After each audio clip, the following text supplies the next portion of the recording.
Hi everyone, my name is Suma and I'm here with Tony Parsons. He communicates the message, the open secret message, and he talks about unadulterated non-dualism.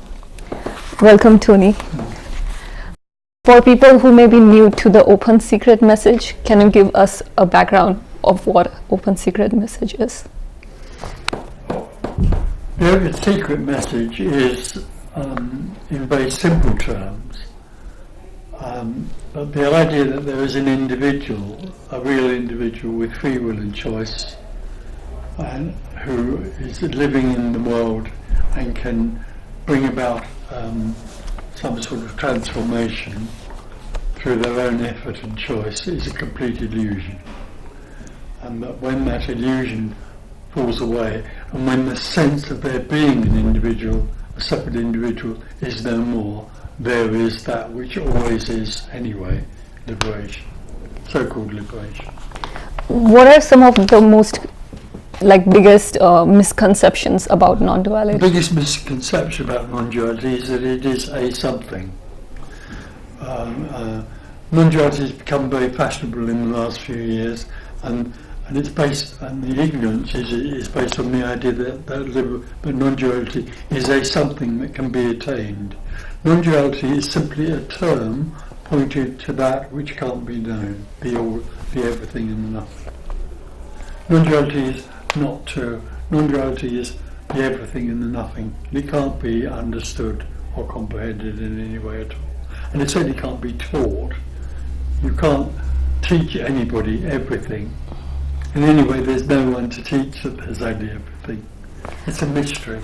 So in the communication of the open secret, what's really happening is a breaking down or a deconstruction of the sense of individuality and the sense that there is a path to follow which has meaning and purpose. And even the idea that the whole of this existence, the whole creation, has any purpose or meaning of any kind, which is a very big thing to it. Well, it can't be accepted.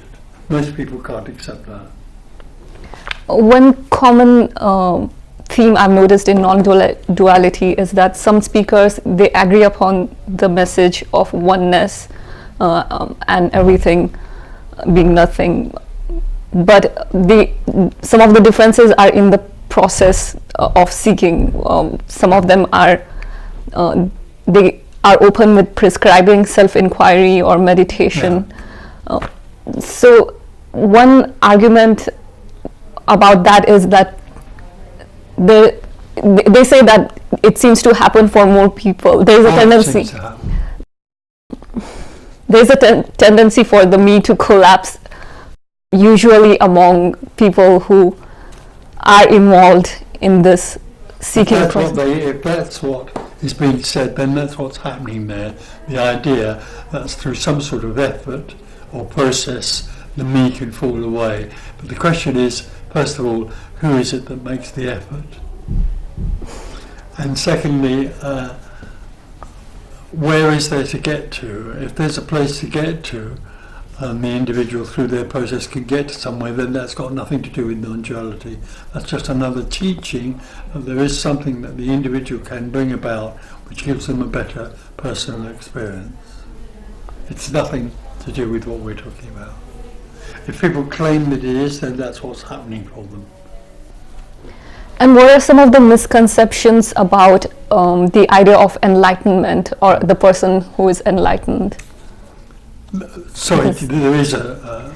Did you say? What did you say? I know there is no person to be enlightened, but there are some ideas about how someone where that has happened, the me has collapsed, they behave in a certain way, or they are. Yeah, they behave in the way that people would think enlightened people would behave.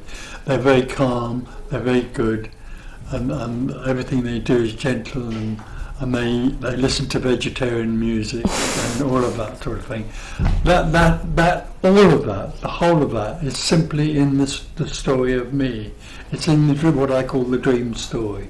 It has nothing to do with what the open secret is talking about at all.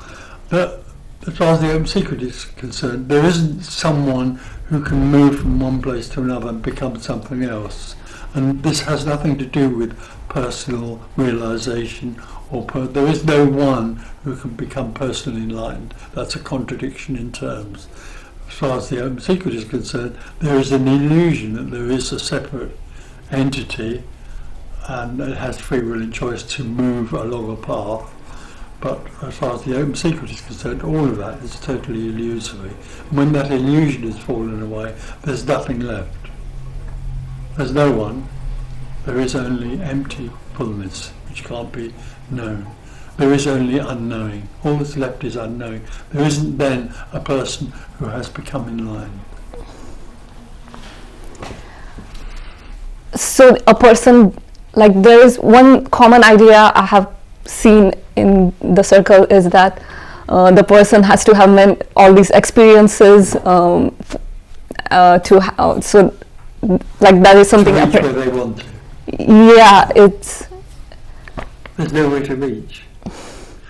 But directly you move along or you enter the path where there is something or someone or yourself who can by processes move from A to B, you are in absolute dualism, because what that's all based on is the idea that there is a person, one, who can move to somewhere called enlightenment, two. So you've got to have two things.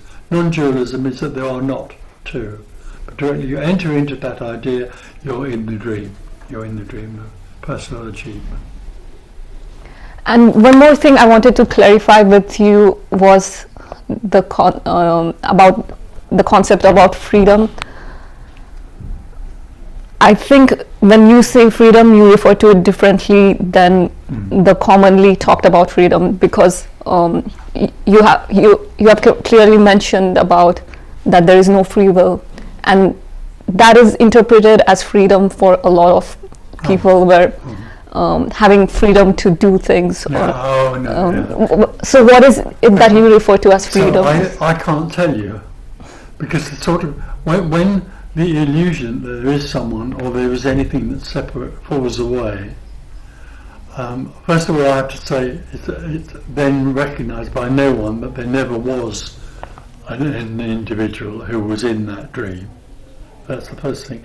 And the other thing is indescribable. Suddenly it is absolutely obvious that everything is freedom. Everything is freedom because it isn't going anywhere. The carpets, the sky, other apparent people are simply what is, already complete. They don't have anywhere to go to, and there's no meaning or purpose to anything, so they're not trying to follow a path to somewhere else called a better place. That's the nearest I can get to describing a freedom which can't be known and certainly can't be taught and can't be described. The freedom I'm talking about is beyond description. The idea is something to do with the letting go of free will or anything like that is so it's such a tiny idea. It has nothing to do with the absolute freedom of what is. And one more thing you have talked about is, and I'm paraphrasing this, I could be incorrect in the words, but the message of no hope. No. There can't be any hope because there isn't anyone. Or put it the other way, there isn't anyone, so how can there be anything to hope? Because that can be misinterpreted as a concept. No hope can become a concept and an activity for some people. I mean, very clear that a lot of what this communicates is through concept, but the words and the concepts are simply an excuse for something else to happen.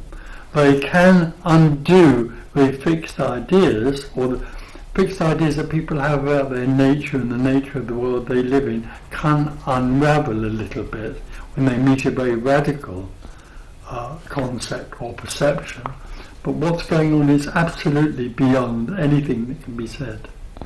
It's energetic. Essentially what happens in these meetings, this meeting we've just been in, is that there's an exchange of ideas in which some fixed ideas can become a bit loose or unravel, but the thing that's going on to do with liberation is silent, is wordless. It's beyond understanding. It's beyond knowing. There's something energetic going on there that has absolutely nothing to do with knowing. Is this usually an energetic shift or also an experiential shift? It's not. It's even to call it a shift, in a way, makes it sound like a journey. It's not. Again, this is very. All I can say is that all there is boundlessness, but the seeker feels contracted, feels limited and contracted in the body. I am in this body. And when that contraction meets boundlessness, which is nobody's, it's nobody that is boundless, they're just a boundlessness. When that contraction meets that boundlessness, it can soften and melt back into the whole. But it's not really a shift, it's more of a dying. These meetings are about something dying, something being lost. They're not about anything being gained. All that really we are doing together is having a bonfire. And it's possible in that bonfire that suddenly the whole sense of there being anyone or anything that needs to go anywhere can simply evaporate. And this process of ego death, it's the death of the illusion of me. Ego, I'm not so keen on that word, but it is the death of the illusion that there is anyone. Is it gradual or? No, it's immediate. It can be that people come and somewhere the me is still sort of and then it can soften a little, but those people could lead the rest of their lives, lead the rest of their lives just still in a softened me, but there'd still be a separation. And on the other hand, also what is apparently happening and happening more and more is that suddenly the whole thing just collapses, but that is timeless. It doesn't happen in time, and you don't creep up on it. There's nobody that gets near to not being. There's nobody that can get near to not being. Suddenly, first of all, there is a sense of being someone separate, and then there's not being. Bang! And is it something more than just perception? Oh yes, oh God, yes. It's not a perception. Perception joins with the me in perceiving I am real and this is a real world. That's my perception. But that can fall away. But energetic, this is absolutely energetic. And the energy of that contraction suddenly just is no more. And what's left is absolutely ordinary, very ordinary and very simple and absolutely amazing. But not to anyone. Nobody is amazed when the illusion of me falls away. There isn't anyone that knows that at all. There isn't a knowing of this. There isn't a sense of this. There just is this.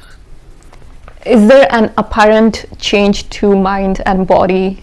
The body would relax more because being me is a very tense business. We get very tired because we're on edge, we're defending ourselves.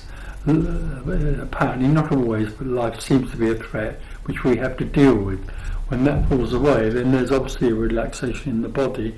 Also, thinking goes on afterwards, but it doesn't happen to anyone, and nothing happens to anyone anymore. There is just what seems to be happening, but the thinking slows down because it can't find anybody to talk to anymore. That sounds like a gift for a lot of... Well, it's not, yeah, but all of this is a gift for no one. There isn't anyone there that has this gift, that gets a gift. You also seem to use words like consciousness or awareness differently than what's commonly totally. Consciousness and awareness are only part of the I am dream. The I am dream is I am real. So consciousness or awareness are other words for knowing. Directly as a tiny child, there's a sudden formation of a sense of individuality. What comes with it is awareness and consciousness. Self-consciousness suddenly arises in the child, self-awareness. And thereafter that's also projected out into the world. I know the world, and I have to learn how to know it better so that I can control it. So those two things, awareness and consciousness, are a knowing which only apply to individuality.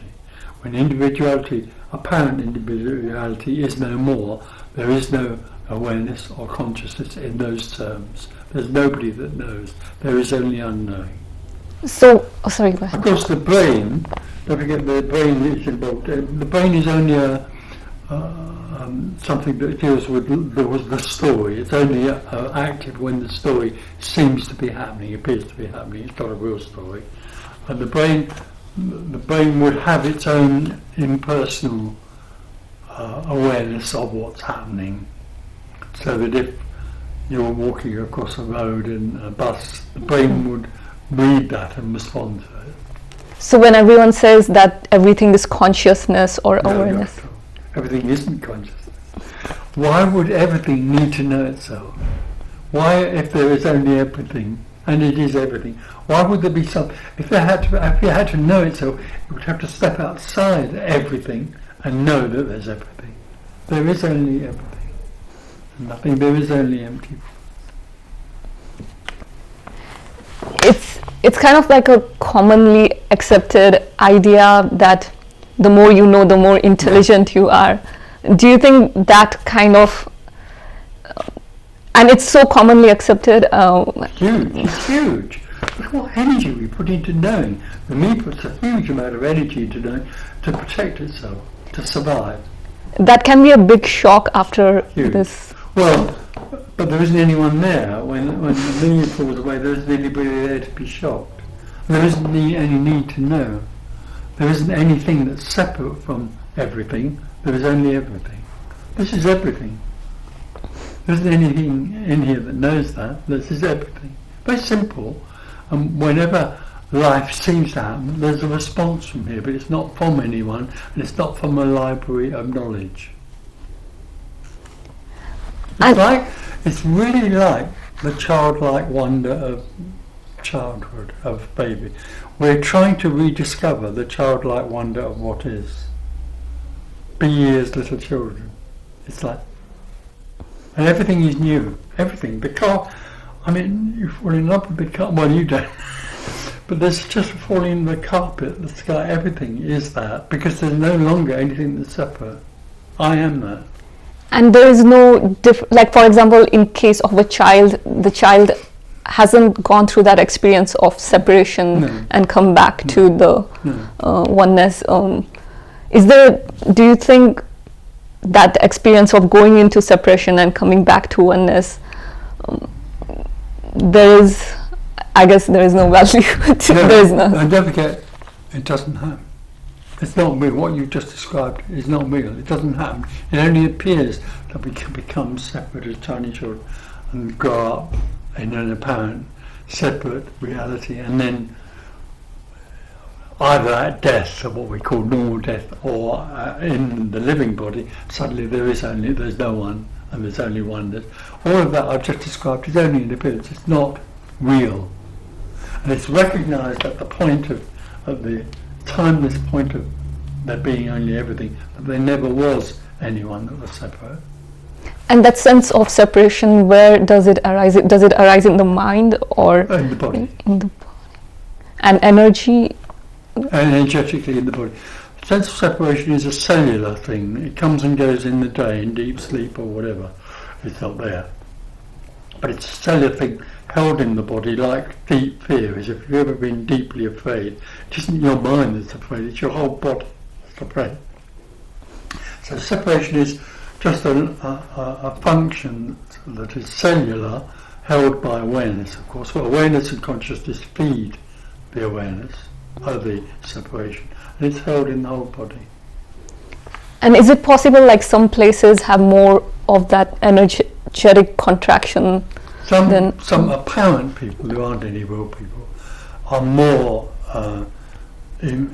involved in being me, more powerfully me than others. But that doesn't make any difference to... The collapse can happen. There doesn't have to be like a growing process. No, not at all. The only thing about it is that It's the amount of investment you put into covering up your lack of self-respect, or your feeling of not being good enough. Because directly you leave paradise, or you apparently lose paradise, you begin to feel not good enough. And then you see people in the world trying to cover that over through the way they act in the world. Some more strongly than others. Does this message get like a lot of anger from some people? There is some anger, but I'm surprised at how little. It's surprising. You know, it's a very strange thing, but I'm going to use a word I don't like using in this context, but I will use it. Everybody knows this. Everybody absolutely knows what we're talking about here is so, but they've hidden it over with their adulthood. And also, the eye is totally fascinated by the idea that it's going to get there one day. I'm going to be super rich, super lover, or enlightened, one or the other. And there is tendency to make it very complicated. Oh yeah, well, everything that the me is involved in usually is complicated. Hence, it creates religions. Christianity and Buddhism are two wonderful examples of the supreme complication of the brain and the me. And one more thing I've noticed in this non-duality circles is that I think you've got to be careful when you say that. As far as I'm concerned, there isn't a non-duality circle. There are hundreds of people who claim to be speaking in a non-dual way, and none of them do. It's totally dualistic, what they're talking about, based on the idea that there is someone who can move along a path to somewhere else. That's pure dualism. It's all part of the dream. I hardly know anyone else. I hardly know anyone who speaks in this way. And how do you recognize, like there are so many speakers who have different views and different angles on this. How do you recognize if their message is incomplete or incorrect? Well, I can easily recognize dualistic messages because they're all based on the idea that there is someone who can be helped to have a better experience by going along a process and learning something. And the other way around, it's obvious when I listen to people speak, it's obvious that it's, to me, non-dualism is recognised by the fact that it doesn't recognise the individual, or that there's anything to offer. It absolutely has nothing to offer, and there's nothing at all for sale. It has no intention or agenda. That's what this is. When you see that, you can see it's coming out of something that's beyond the self. One argument I was thinking about that like process of self-inquiry or meditation is that a lot of them openly admit, some of them openly admit that is not guaranteed, that it's going to cause liberation. And second thing is that they also talk about there is a tendency for, like most of the people where the me collapsed, they were involved in some kind of seeking process. Like I don't know if that. Well, everybody that is me is in the me dream, and that's virtually everybody in the world is a seeker. They don't seek in a direct way, some sort of deep answer, but everybody in the world is a seeker. They all, directly you feel you've lost home, then all you have is the need to find home again, and that's reflected with most people in the way they live. But the other thing you said something about seeking liberation. Some people have argued that the number of people that it happens to, most of them were involved in some kind of practice. Well, as far as I'm concerned, they're still in the dream. They're just having a better experience of it. And one more thing I wanted to ask you is, and this is a hypothetical example, let's say after thousands of years, if there is an appearance of some kind of, for some reason, nothing decides to manifest some kind of a fixed way, Age or something. or Massage. medicine or something to. I see. It's hypothetical, That's all right. but nothing can do anything for no reason. No, except that the whole, we have to realise here that the whole empty fullness is all inclusive. There's nothing that's excluded. Therefore, all seeking, religion and searching for oneness is empty fullness.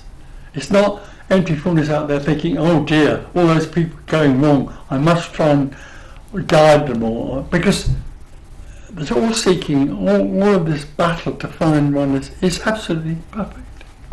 It's what it is.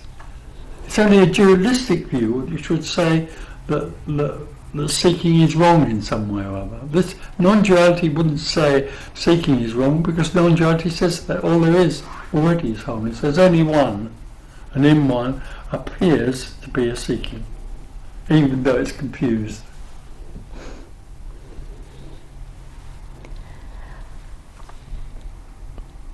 Let's say if someone doesn't have a glimpse into this, but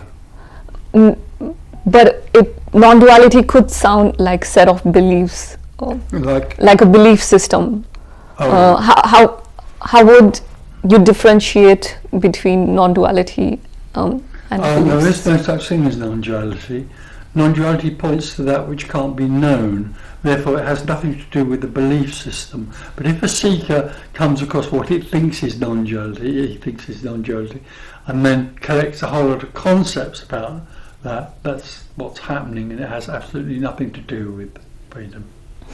It's just another religion. They've turned what they think is non-duality into another religion. Non-duality is the everything and the nothing. So it would be more of a misinterpretation. Yeah. And it would also be what me always does, and that is trying to collect together a whole lot of things that it can know. Non-duality can't be known because it isn't anything.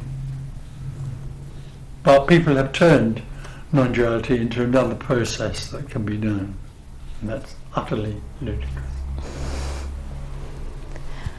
Some people have talked about ego death even from a context of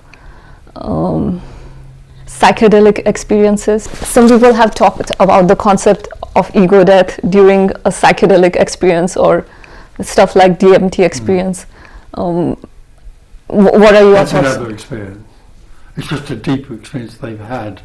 This so-called liberation, or for want of a better word, there is no such thing as liberation, but so-called liberation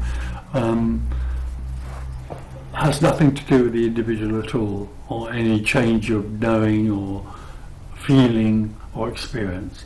The individual is an experiencer. It experiences everything, life. It comes to know the experience of this or that. If it takes drugs or anything else, or drinks a lot or whatever, it can have experiences which he thinks are to do with liberation. They aren't. They're just deeper or more exciting experiences. Would you say it's similar? Would you say it's the same thing when it comes to other spiritual experiences? Absolutely. There are a lot of spiritual experiences which people have, which convinces them that they are enlightened in some way or other, and then they become teachers.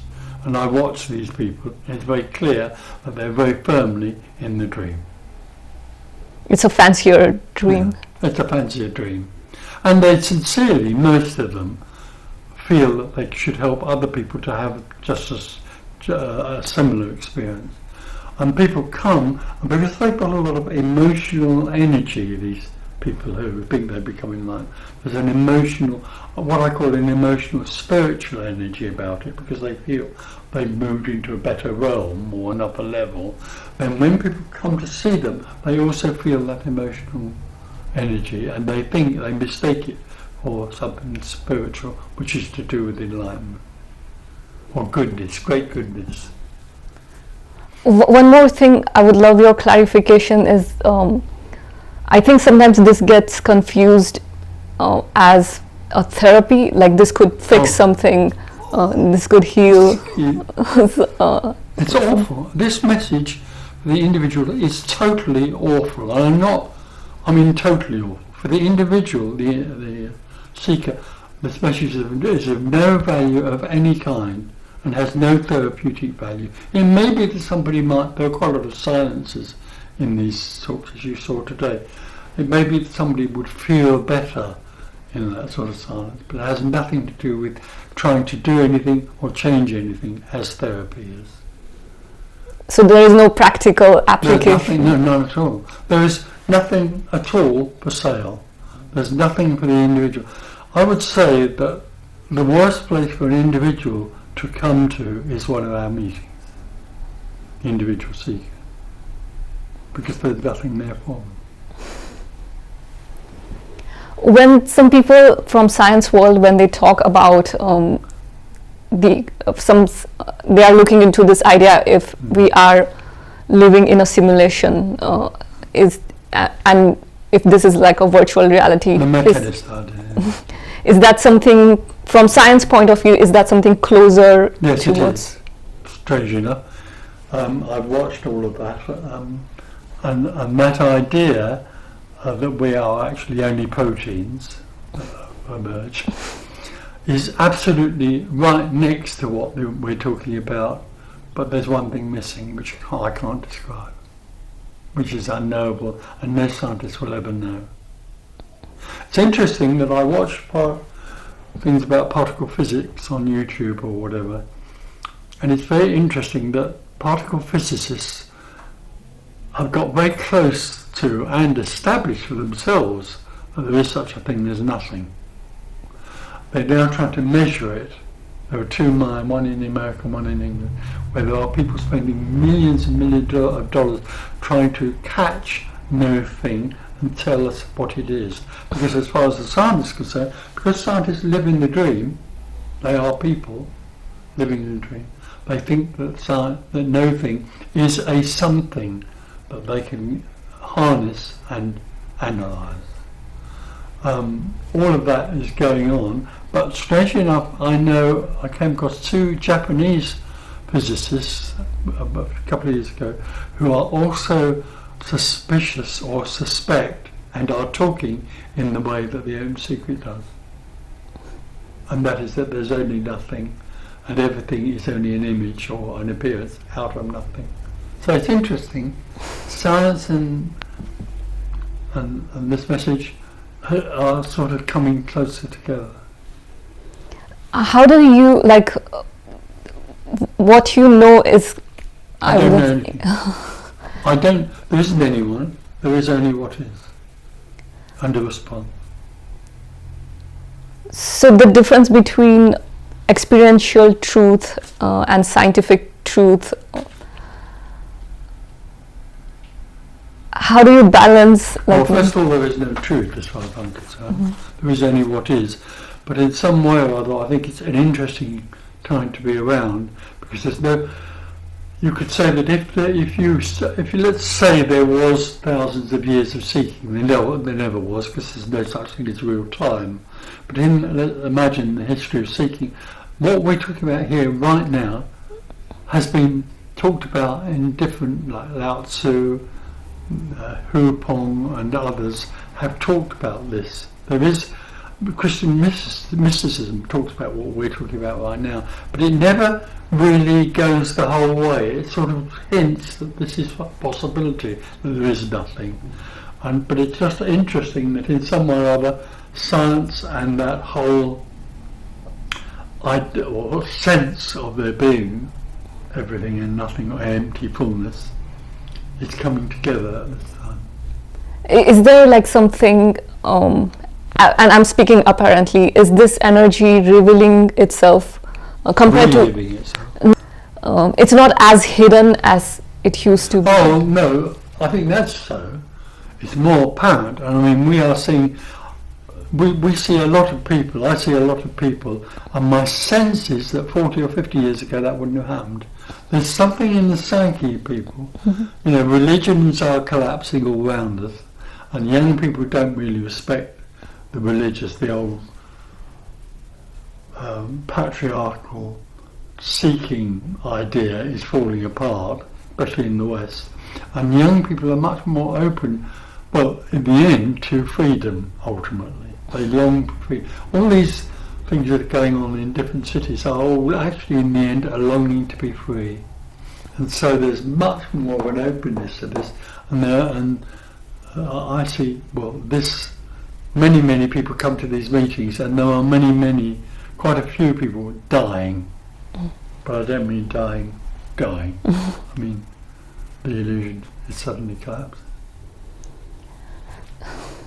And then they say to me, Tony, it's amazing. I've listened to you for a few weeks or even months or even years, and I heard the words, but now I can tell you this is how it really is. I can't tell anyone what this is like. I can't tell my wife. I can't even tell you what this is like. And I can see you can't describe this at all. All you can do is talk about what it isn't. Amazing. And sometimes do you think a glimpse is mistaken as liberation? I think what happened to me as Tony Parsons, as the apparent Tony Parsons, was definitely a glimpse, because I wasn't there. I was one side and then I came out of the other side. There wasn't anything, there was only everything. So that's happening, but it isn't essential. It's not an essential part of the final liberation. Not at all. So ego can come back. Oh yeah, I came back. I was there, walking in a park. There was nothing. Well, I wasn't in the nothing. There was only nothing. And then I walked out of the other side. And woo! But I couldn't know what was in there. I could only try and remember it. You can't know everything. You can try to.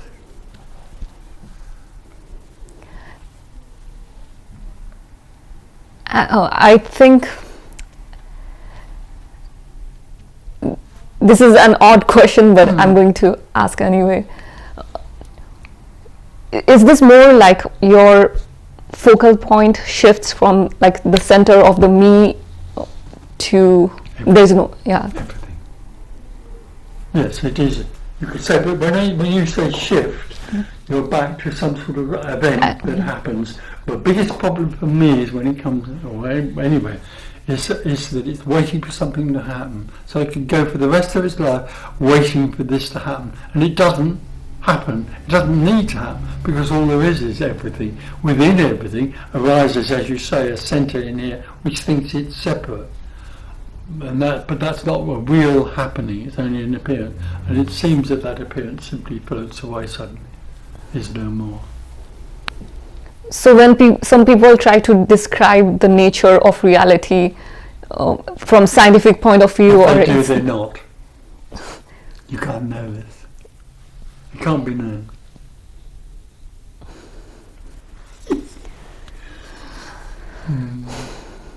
That's it is. Thank you so much, Thank you, Tony. Lovely to meet you. Thank you from a place of nothing. Yeah. Thank you. And if people want to find out more about you, they can go to opensecret.com. Absolutely.com. Okay. Thank you. And thank you.